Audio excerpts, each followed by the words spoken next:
Esse ex-funcionário contou que a Daniela parou no posto naquela noite para abastecer o carro dela e quando ela estava indo embora, o carro do Guilherme fechou o carro da Daniela, não deixou ela sair e ela desceu do banco lá no motorista, ele também, e os dois começaram a conversar. Eles não conseguiam ouvir o que os dois estavam falando, mas era claramente uma conversa não amigável. Até que o Guilherme deu um soco no rosto da Daniela e ela perdeu os sentidos. Então ele a pegou, colocou no banco de trás do carro dele, assumiu a direção do carro dela e saiu dirigindo. E claramente tinha alguém dirigindo o carro dele, porque logo em seguida o carro dele foi atrás. Horas mais tarde, o Guilherme voltou ao posto acompanhado de uma mulher e pediu para que o carro dele fosse lavado e uma água muito avermelhada saiu desse carro, mas jamais os funcionários pensariam que aquilo era sangue. Isso desmentia completamente a versão que o Guilherme havia contado, porque ele disse que a Daniela foi voluntariamente até aquele local isolado para conversar com ele, mas era óbvio que não, ela foi desacordada, e isso mostrava que também tinha mais alguém envolvido nesse crime, porque alguém foi dirigindo o carro. Dessa maneira, isso era um crime premeditado e não um crime passional, como o Guilherme havia falado que era. A imprensa foi bastante impiedosa a respeito desse caso. Eles publicavam todas as versões que falavam, muitas vezes dando crédito para a versão do Guilherme, outras vezes dizendo que os dois tinham um caso e que a mulher enciumada do Guilherme havia matado a Daniela, e até chegaram a culpar a Glória, mãe da Daniela, dizendo que era culpa dela por ter escrito essa novela que acabaria unindo a filha dela ao assassino. Porém, quando os funcionários do posto concordaram em testemunhar, os jornais, revistas e noticiários não deram muita importância para isso. Pelo contrário, eles tentavam desmerecer essas pessoas por serem humildes e também porque essa versão, na verdade, a verdade, né, do que tinha acontecido, desmentia todas as versões que haviam sido vendidas pela imprensa. Talvez por perceber que agora sua situação estava se complicando, a Paula resolveu dar uma entrevista para uma emissora de TV. Ela jogou toda a culpa do crime no Guilherme e isso finalmente fez com que caísse a ficha dele e ele percebesse que ele estava totalmente sozinho, que ele estava assumindo a culpa por uma pessoa que não estava nem aí para ele, que estava jogando ele na fogueira. A partir desse momento, ele mudou a versão dele do crime e passou a incluir a Paula, disse que ela estava lá sim no momento do crime. A partir desse ponto, as versões dos dois passaram a ser conflitantes, porque a Paula dizia que não tinha nada a ver com o crime, que ela não estava nem no local, que ela estava no shopping, e dizia que o Guilherme era perigoso, que ele era um psicopata e que ele havia ameaçado até matar os pais dela, enquanto o Guilherme dizia que a Paula sabia de tudo, que ela que havia arquitetado o plano e ela havia assassinado a Daniela, e ele tinha sido só uma ferramenta para esse assassinato que a Paula tinha planejado. Enquanto ele assumia sozinho a autoria do crime, a família da Paula pagava advogados caríssimos para o Guilherme e os dois estavam totalmente apaixonados. Eles foram vistos uma vez indo prestar depoimento e ficaram de mãos dadas, se beijando, trocando carinhos e tal. Mas depois que o envolvimento da Paula passou a ficar evidente e que ela mudou a versão dela, o Guilherme também mudou a dele, né, e passou a incluí-la, isso tudo acabou, os dois meio que romperam o relacionamento e a família da Paula deixou de pagar os advogados para o Guilherme, passou a pagar para a filha, então ela passou a ser defendida por advogados caríssimos e o Guilherme passou a ser defendido por um defensor público.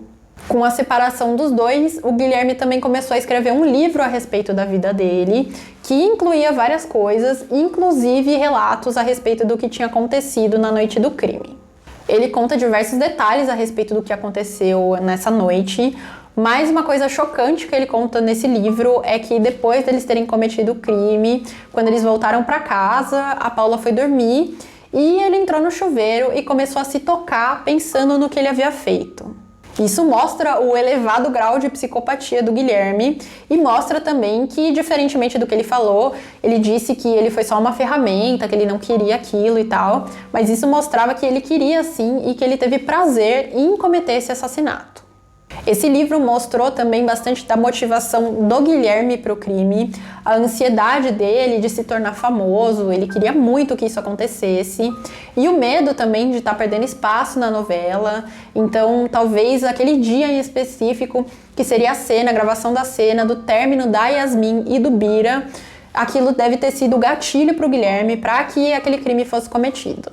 Ele acreditava que havia uma conspiração contra ele, que a Daniela não gostava dele e que ela estava interferindo com a novela e pedindo para a mãe dela para que cortasse a participação dele para prejudicá-lo. Ele passou a pressionar a Daniela para que a participação dele aumentasse e provavelmente ele percebeu que ela já estava a ponto de acabar contando aquilo para alguém. Ele teve medo que a Daniela falasse para a Glória ou para o marido dela, para o Raul, então ele acabou decidindo matá-la. Já a motivação da Paula seria principalmente ciúmes e inveja da Daniela. Uma pessoa afirmou para a imprensa que enquanto visitava outra detenta, ouviu a Paula conversando com uma pessoa, com uma detenta, e ela teria dito que ela tinha ódio pela Daniela, que ela não se arrependia do crime e que ela achava a Daniela uma menina chata, mimada e metida.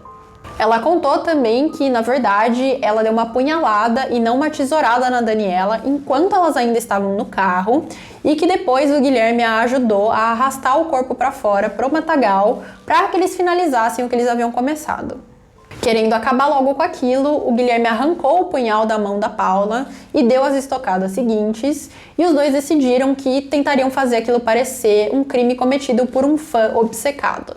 A Paula também teria dito que tentou acordar a Daniela de todas as formas possíveis, porque ela queria que a Daniela tivesse acordada e que sofresse durante o assassinato, mas a Daniela não teria acordado de jeito nenhum, porque o golpe que o Guilherme deu no momento do rapto foi muito forte e a Daniela acabou não acordando.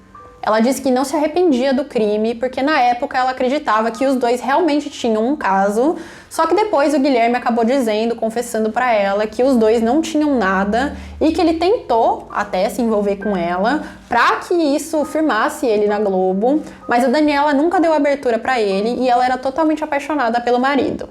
Isso nunca foi efetivamente usado contra a Paula no âmbito judicial, porque não tinha como saber se a pessoa tinha simplesmente inventado isso para aparecer na mídia, mas isso causou muito choque na população.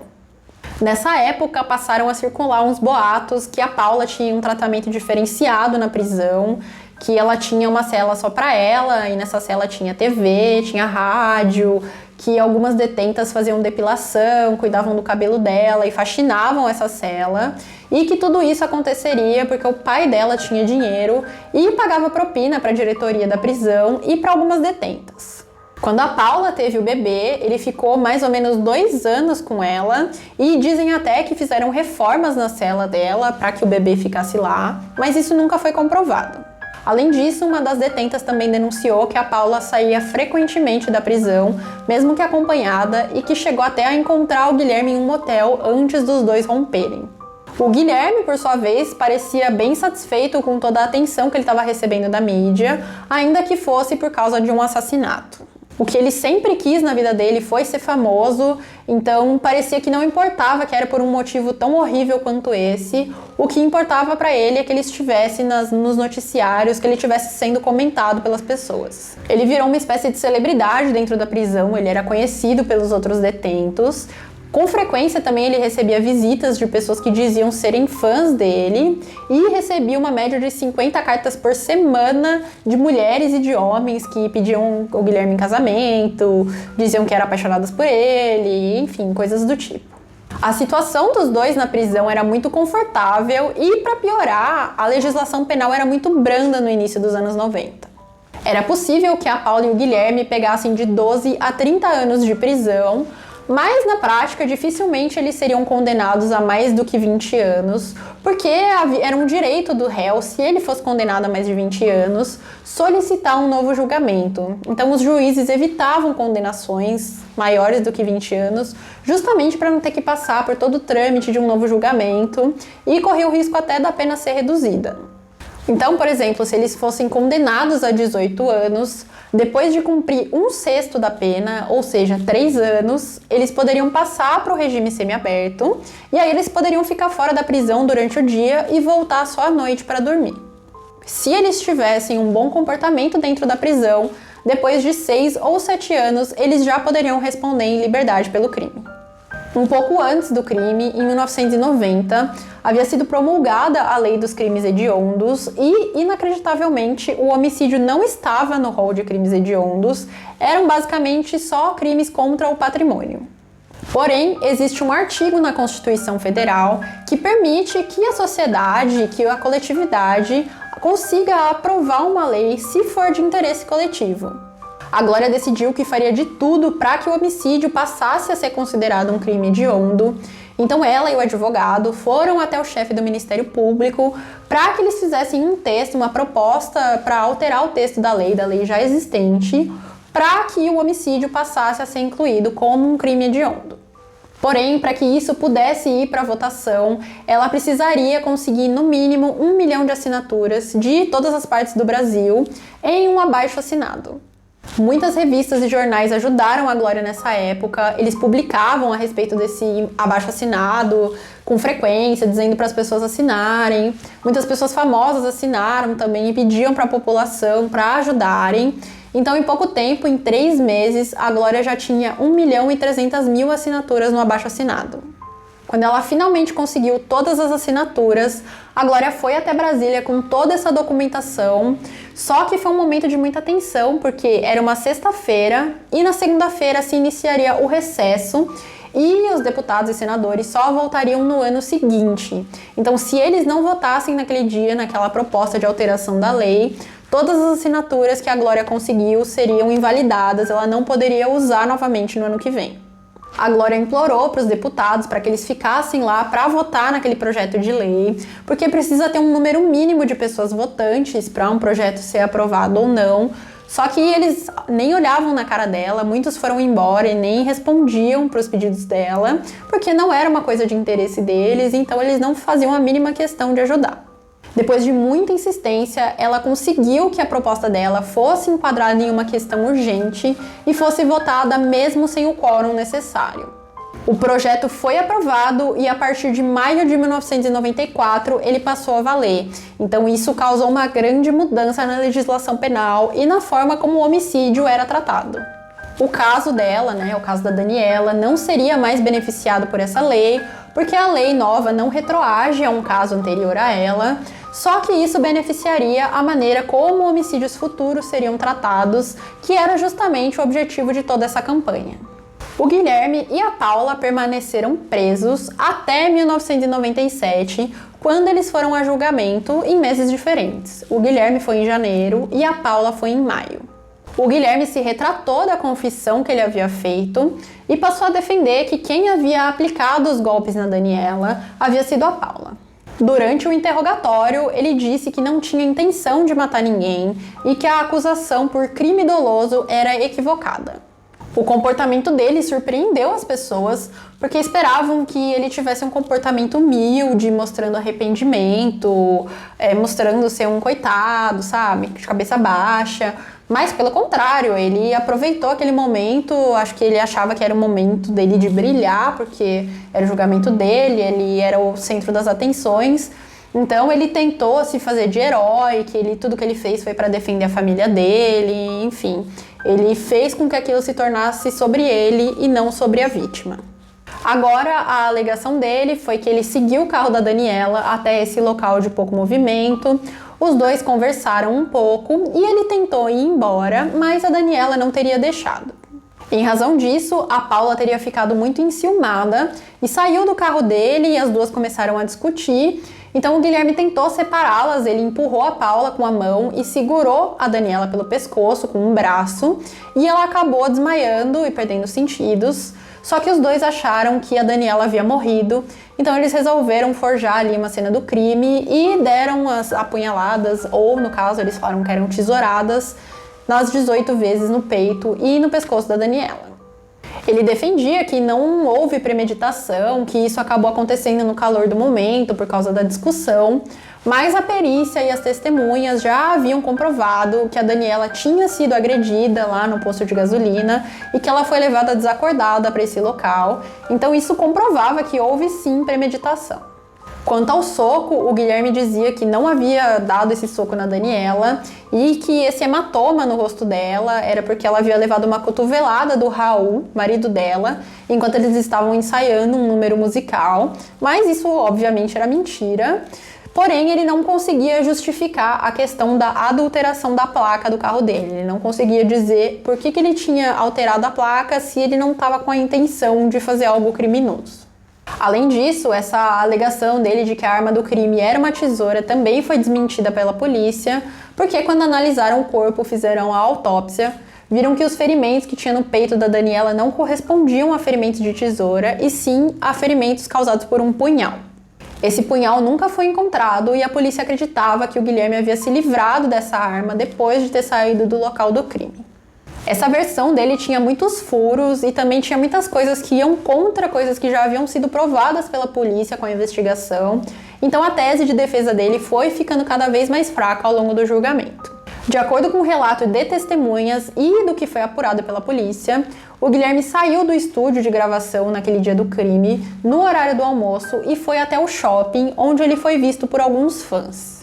Ele retornou ao estúdio e conversou com o diretor. Ele disse que ele tinha que resolver algumas coisas, então ele precisava sair à tarde, e o diretor falou que ele podia sair desde que ele voltasse em até 1 hora, porque ele ainda tinha cenas para gravar e ele tinha que estar lá nesse período. Saindo do estúdio, o Guilherme foi até a casa dele buscar a Paula, e o porteiro viu nesse momento pela câmera de segurança que ele e a Paula desceram carregando alguns lençóis e um travesseiro, o que ele achou um pouco estranho, principalmente pro horário lá, que era no meio da tarde e tal, mas ele acabou desconsiderando, ele achou que não era nada importante. Depois, o Guilherme retornou ao estúdio e parou o carro do lado de fora do estacionamento, porque a Paula estava dentro do carro. Então ele voltou lá, gravou as 2 cenas que faltavam e a Paula ficou aguardando do lado de fora, sem ser vista por ninguém. Enquanto ele estava lá no estúdio, conversando com outros atores, ele estava visivelmente nervoso e ele ficava repetindo com frequência que ele precisaria ir para o shopping buscar a esposa dele assim que ele saísse do estúdio, assim que ele terminasse de gravar. Isso chegou até a irritar alguns dos colegas de elenco dele. Depois disso, aconteceu tudo aquilo já relatado.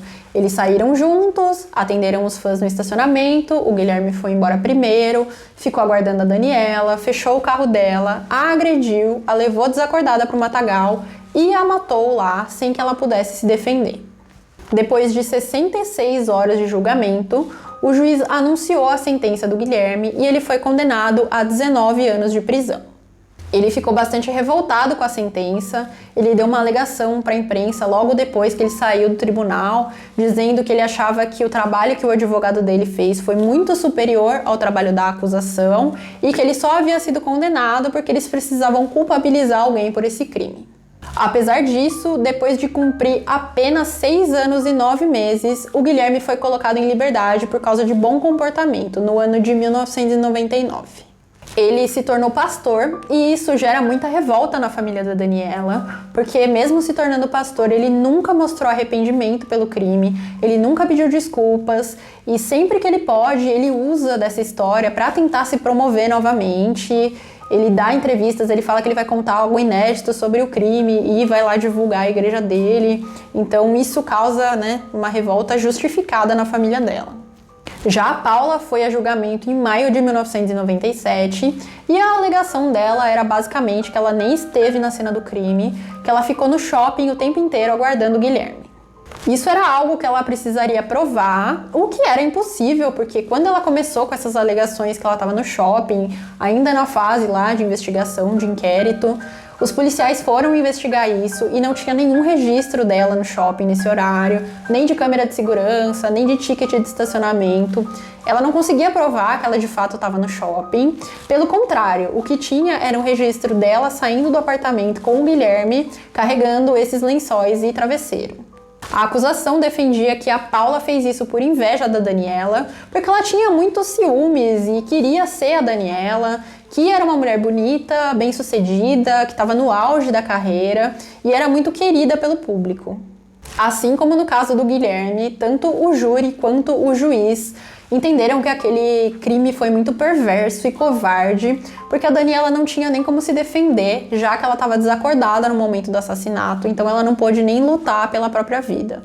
A Paula também foi condenada a 19 anos de prisão, mas essa condenação acabou sendo reduzida para 18 anos e 6 meses porque ela era menor de 21 anos na época do crime.